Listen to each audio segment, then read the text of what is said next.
প্রচণ্ড গরমে দীঘার সমুদ্র সৈকতের একই অবস্থা। প্রচুর পর্যটক গরমের ছুটিতে ধীরে ধীরে আসছে এবং প্রচণ্ড উত্তাপ সমুদ্রের সাইডে।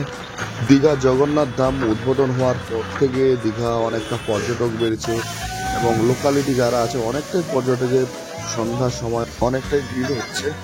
আজকে সমুদ্র সাইডে তাপমাত্রা ছিল 32 ডিগ্রি সেলসিয়াস। সমুদ্র অনেকটা উত্তাল ছিল।